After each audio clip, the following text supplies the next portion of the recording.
You talked about the lack of Oscar recognition, Barry Norman, for Scorsese in the film. De Niro got the Best Actor there. Yes, he did, and Thelma Schoonmaker got Best Editor, but he should have had far more. Obviously, he should have had Best Picture. He should have had Best Director. But I tell you what, listening to that remark that Motta made about De Niro could have been one of the 20 best middleweights ever.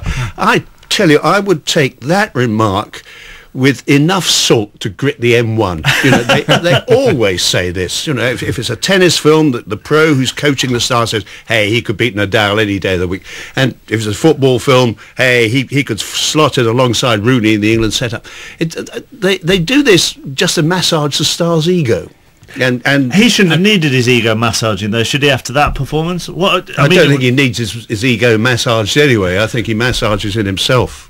I do think, though, whatever his merits as a boxer, you touched on it earlier, Barry, that De Niro set the standard here in boxing films in terms of the level of ability he reached as a boxer. And if you look just in recent years, from the mid-90s through to now, big budget releases like The Boxer with Daniel Day-Lewis, who spent the best part of a year being trained by Barry McGuigan, Will Smith as Ali, Russell Crowe as Cinderella Man. Both of those were trained by Angelo Dundee, who actually trained Ali himself and Sugar Ray Leonard.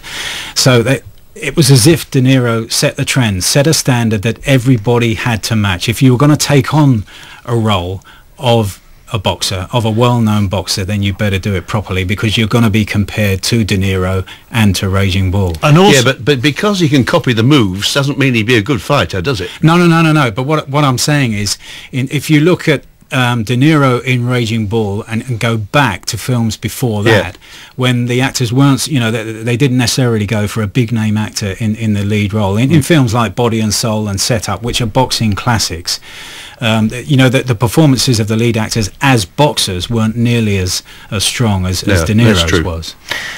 He was in a period, wasn't he, De Niro, of playing very, very difficult and unlikable characters in the late 70s and early 80s. He'd just recently come off Taxi Driver, which is not the most lovable character in the world. Exactly. But he's a brilliant actor, you know, and Scorsese is the man who brings out the best in him.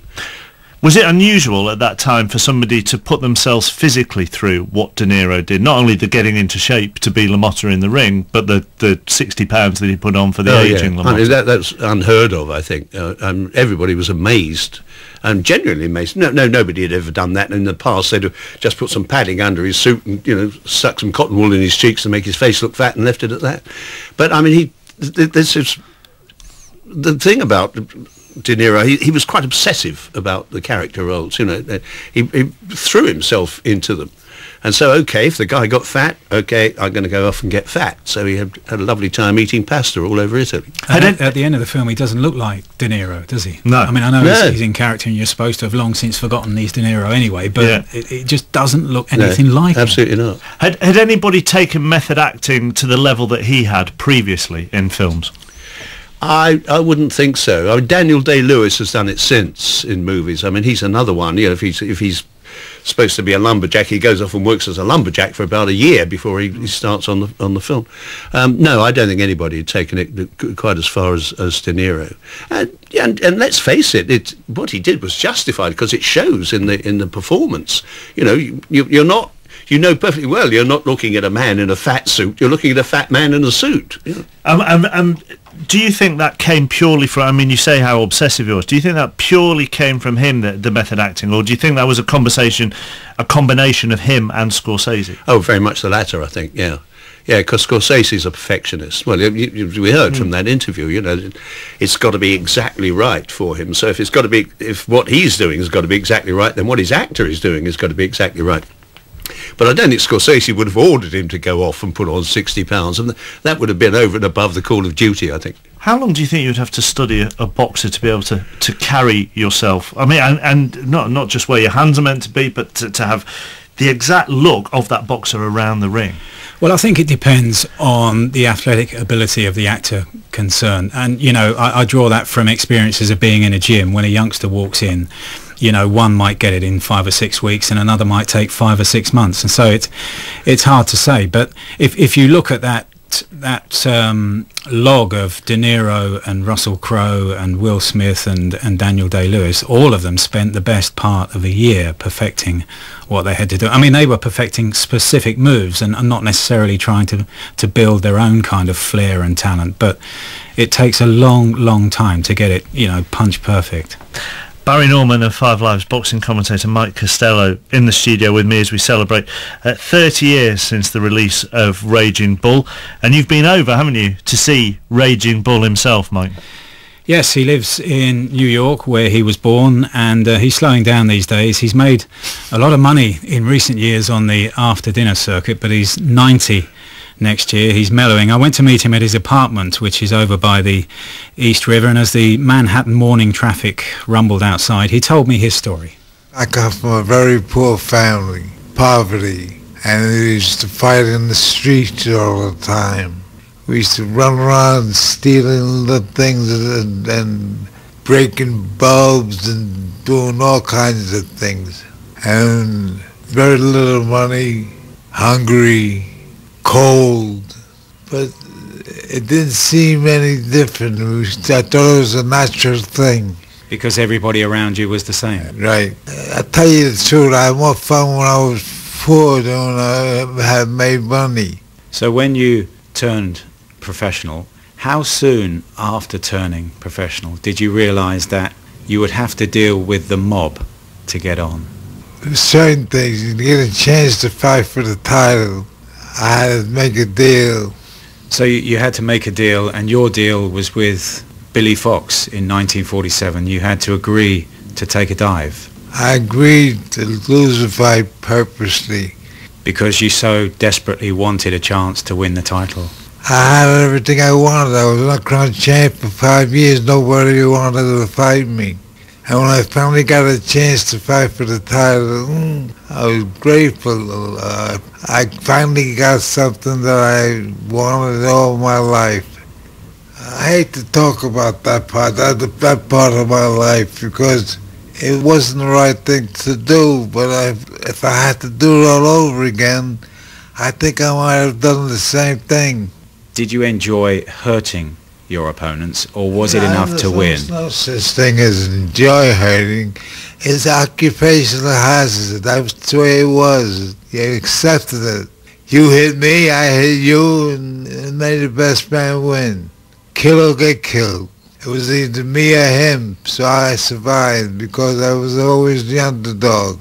Now, we're marking 30 years since the release of the film Raging Bull. How did you view Robert De Niro's performance as you? Oh, he's an exceptionally great actor.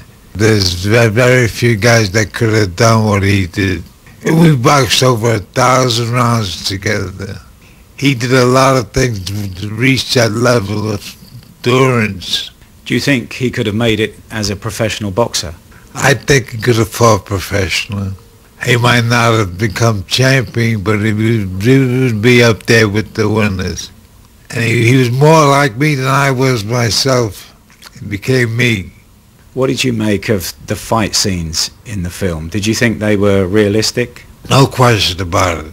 He kept learning more and more about boxing, and he was very dedicated, and I'm very proud of him. We spoke to Martin Scorsese, the director, and he said that the scene right at the start of the film, where it shows Robert De Niro alone in the ring, sums up the life of a boxer in that it's a very lonely existence. Did you feel lonely as a boxer? At times I felt lonely. Sure, there's times when I had to be by myself after giving everything I had in the gym and the workouts, and then come home and rest and lay down and rest. Sure, you feel it. You feel it when you're sleeping. You feel it when you're active. Maybe you feel it more than the average guy. Did boxing at any time frighten you, Jake? Were you fearful getting into the ring? No, I loved it. I loved the action. I felt good. Some boxers say they have to get evil when they get in the ring. Did you feel that way? Only when it was time for the kill. Then I went crazy. In the film, you were portrayed as hitting women and being violent against men as well. Was that a fair portrayal, and do you have any regrets about that? Everything is exaggerated. Hitting women. It comes between husband and wife, these arguments. I could kill them by one blow. So what kind of pleasure are you going to get out of that? So I tried not to close my fist. It's 1%, considering what you really could do. If you really wanted to hurt somebody. I'm a professional, they're amateurs. So how come they're all surviving, and they're all laughing, and they're all smiling, and everybody's happy? But when it does happen, they blow everything out of proportion. You know that. What about in the film, Jake? Do you think it was overblown in the film?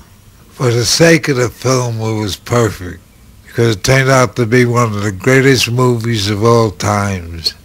Do you have any regrets about the years gone by in boxing or elsewhere? I have no regrets. And you'll be forever remembered in the film The Raging Bull. That must make you very proud. That's one of the main things I'm proud of, because the movie turned out to be great. And I'm sorry about whatever hurt I ever made to anybody in my career, going up the ladder and down the ladder, however evil or wrong things I ever did. I hope I'm forgiven.